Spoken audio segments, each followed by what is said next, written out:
on the Tiny Acres Homestead. So we got back from picking up our hog that we had slaughtered. I bought this from a local farmer. And here's pretty much everything. We've got boneless pork chops. We've got ham steaks. They don't cure ham at that butcher. I got a big bag of bacon. He did cure the bacon and slice it for me. This is 2 more packs of ribs in addition to these. I'm cooking this for supper.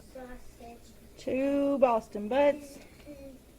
All this ground pork. We still had all kinds of sausage left from last year, so I didn't buy any more.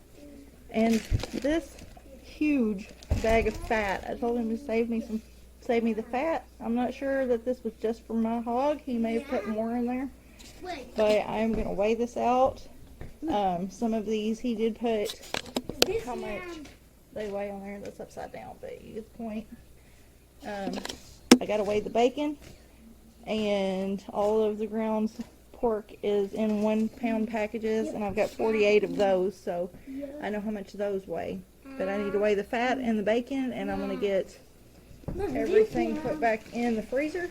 Oh, and here's my 2 tenderloins here on the other side of the pork chops.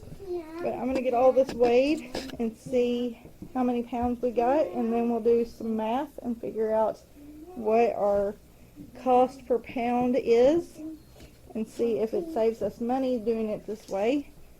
I know it tastes better, and we know this pork is fresh and where it came from and what it was fed. So,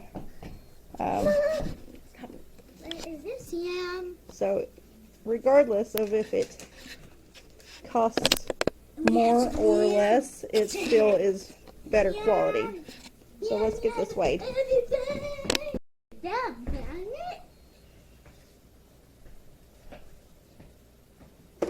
Alright, so the breakdown of the amount of meat we got from this hog is, Dean, don't put your sandwich in it. In the way.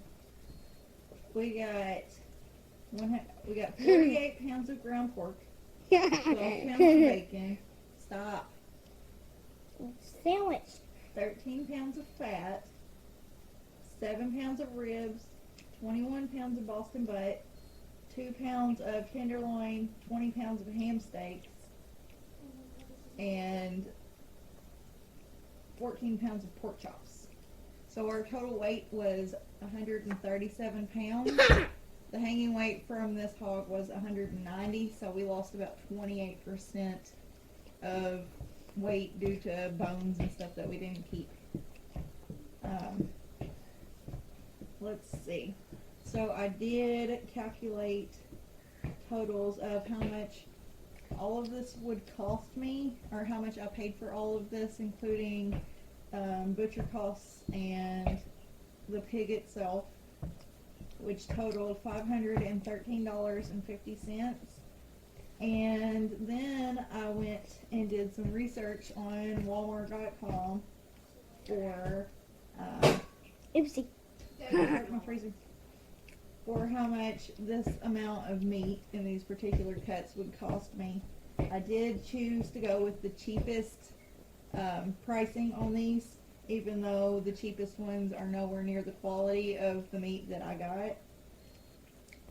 The total I would have spent buying all of these separately from Walmart.com would have been $679.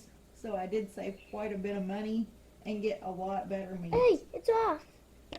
The thing that surprised me the most is the price of ground pork. I only found one type of ground pork at Walmart, and it was $6.78 a pound, and I had 38 pounds It's off. of ground pork. It's off. Alright, so with the cheapest cuts of Walmart meat, it is still more expensive than what I paid for good quality farm raised pork. Did I say beef? I didn't mean to. Pork. Let's see.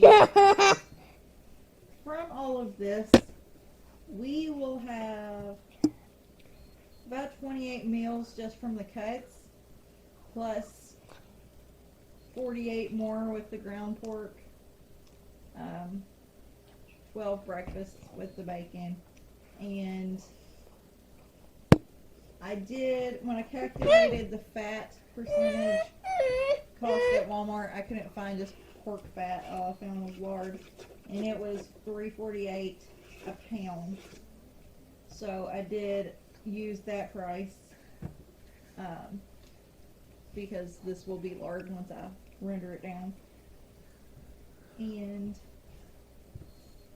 yeah, this is pretty much a whole year's worth of pork for us. So I think $5.13 is a good deal. Right. When we get our beef, we will do the same thing and tally it up and see what we got with it. We're only going to get half a cow because I can't fit a whole cow in the freezer. And I could barely fit this whole hog in here. We're going to have to do some rearranging stuff. So, thanks for watching, and we'll see you next time.